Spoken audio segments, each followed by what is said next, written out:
At 9:30 p.m. on 6th May 2016, the body of Kenyan businessman Jacob Juma was found lying in a pool of blood on Ngong Road in Nairobi.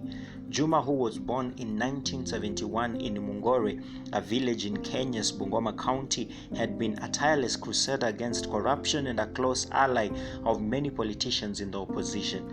He was not afraid of condemning corruption. In fact, he openly talked about the widespread issue on social media platforms.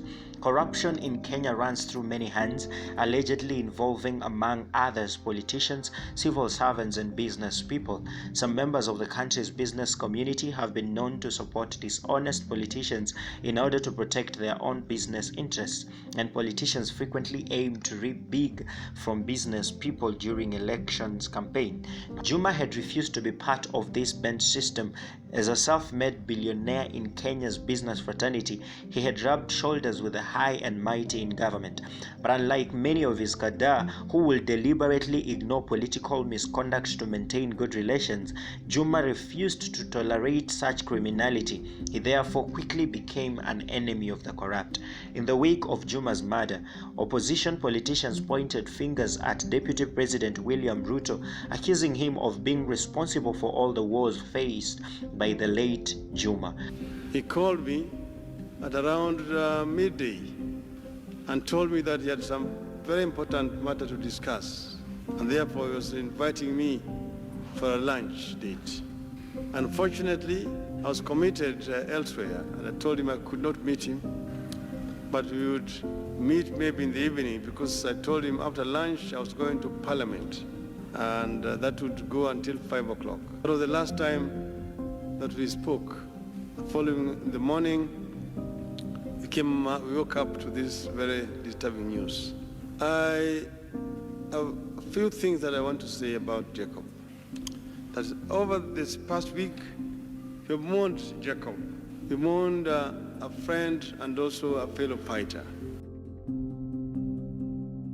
Ruto was among some of the country's most powerful politicians who had repeatedly been named in corruption scandals in Kenya. Juma had kept addressing the problem, which made him an immediate target. On one occasion, Juma had posted a Facebook update in which he accused Ruto of trying to have him killed. Juma wetu hakufa kwa ajili ya malaria. Juma hakuwa na ukimwi. Juma ameuawa na AK-47, bunduki ambaye haiko katika mkono ya raia, lakini bunduki ambayo iko katika mkono ya polisi ya Kenya. My brother William Ruto, twende kazi. Kotini tukutane.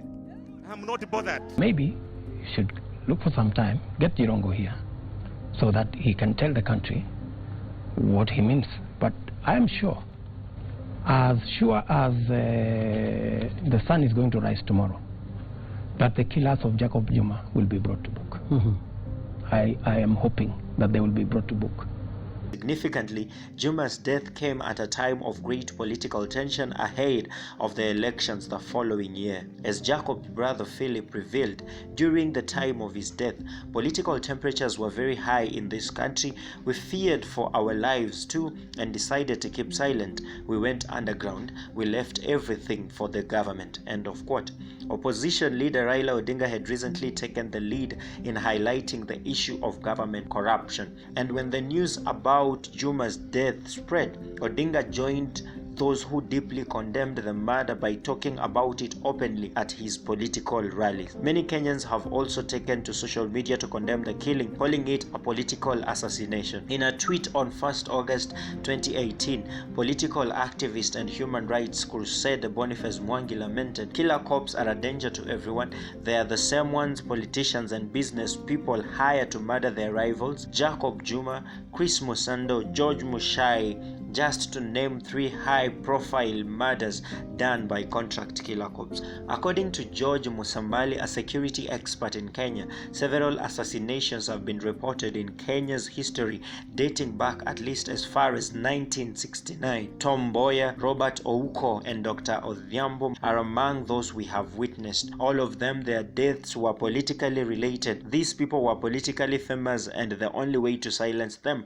was by killing them. End of quote. Both Mwangi and Musamali singled out the death of Chris Musando, head of Information Technology at the Independent Electoral and Boundaries Commission, who was murdered a few days before the country's general election in August 2017. It is believed that Juma's murder was a similarly well-planned event involving some of the powerful individuals he associated with. For one, the assailants seemed to act under clear instructions. They trailed Juma, appeared to be aware of his movements, and avoided areas with CCTV surveillance. The exact ambush spot for Juma's car is unclear, but the assassins shot him on Ngong Road where there are no security cameras.